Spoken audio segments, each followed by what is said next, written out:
ಶಬ್ದಾದಿಗಳಿಗೆ ನಿಲುಕದೇ ಇದ್ದಂತಹ ಒಂದು ಮೂಲ ಶಕ್ತಿ ಯಾವುದು?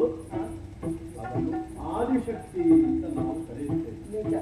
ಅದು ಮೂಲ ಶಕ್ತಿ.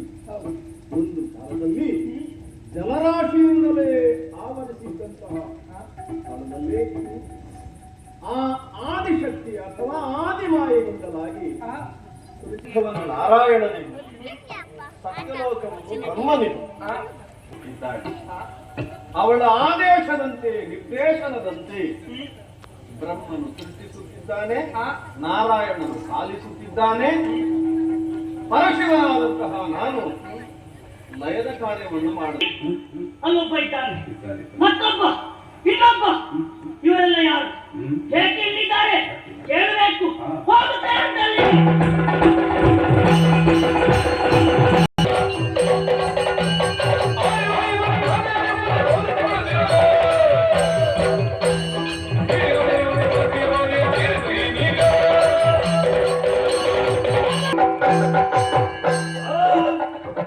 ಹೊಟ್ಟೆ ತುಂಬಿತಲ್ಲ?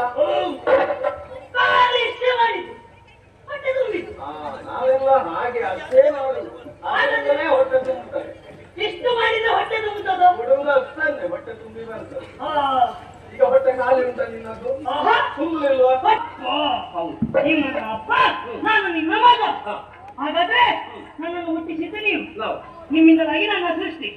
ಆಚೀಚೆ ನೋಡಿದ್ರೆ ಅಪ್ಪ ಏನಪ್ಪ ಎಲ್ಲ ನಮ್ಮವರೇ. ಎಲ್ಲ ಬೇರೆ ಬೇರೆ ಹೆಸರುಂಟು. ಕಾರ್ತಿಕೇಯ ಅಂತ ಕರೆಯುತ್ತಾರೆ. ಅವನಿಗೆ ಮಾತಾಡಿಸು ನೋಡು. ನಮಸ್ಕಾರ.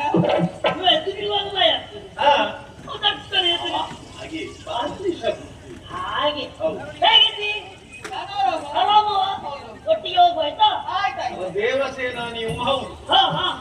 ದೇವಸೇನಾ ಮಾತ್ರ ಹಾಗೆ ಬರೇ ಪಾಪ ಮತ್ತೆ ಕಾಣುದು ಮಾತ್ರ ಹಾಗೆ. ಕಾಣುದು ಮಾತಾಡಿಸುವಂತೆ. ಅವ ಏನಾಗ್ಬೇಕು ನನಗೆ? ಅವ ನಿನಗೆ ಅಣ್ಣ. ಇನ್ನೊಬ್ಬ ಅಣ್ಣ. ಯಾ ವೀರಭದ್ರಣ್ಣ. ಎಂತಪ್ಪ ಎರಡು? ಓಡು ಓಡು.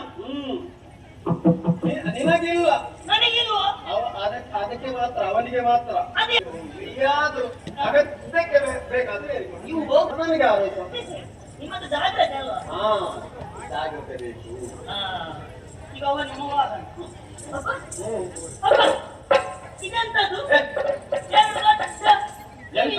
ಹಾಗಲ್ಲ, ಅವನು ಇದು ಕೂಡ ಇವನು. ಅವನ ಕೈಯನ್ನು ಮೇಲೆ ಹೋದದ್ದು ಅವ ಹಾಗೆ. ಮೂರು ಕೈ ಅವನಿಗೆ. ಹೌದು, ಬರೇ ಶಾಂತ ಸ್ವಭಾವ. ಶಾಂತ ಶಾಂತ ಮೂರ್ತಿ. ಗಣಪತಿ ಅಂತವನ ಹೆಸರು. ಗಣಪತಿ. ಗಣಗಳಿಗೆಲ್ಲ ಗಣನಾಯಕ. ವಿನಾಯಕ. ಗಣನಾಥ. ಗಣನಾಥ. ಗಣಗಳಿಗೆಲ್ಲ ಒಡೆಯ. ಇವೆಂತಲ್ರಿ? ವಿಘ್ನಕಾರಕ, ವಿಘ್ನ ನಿವಾರಕನು. ಹೌದು, ನಿವಾರಕ. ನನಗೆ ನಮಸ್ಕಾರ.